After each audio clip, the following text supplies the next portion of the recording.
Meniki bo'lganing uchun ikamiz. Men seniki emasman. Sen menikisan.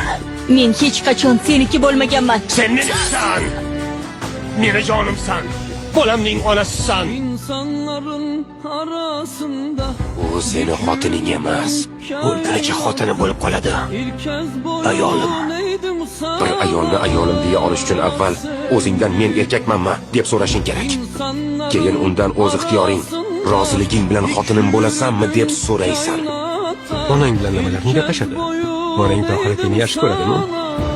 Yaxshi ko'rsalar kerak. Tohir akam ba'zida oyimni Oyini nima qiladi, yigit? kuldiradi. Bilasizmi, oyim kulganlarida juda chiroyli bo'lib ketadilar. Lekin siz ularning kulgularini hech qachon ko'rmadingiz. Sevdim seni annem kadar sevdim seni dünya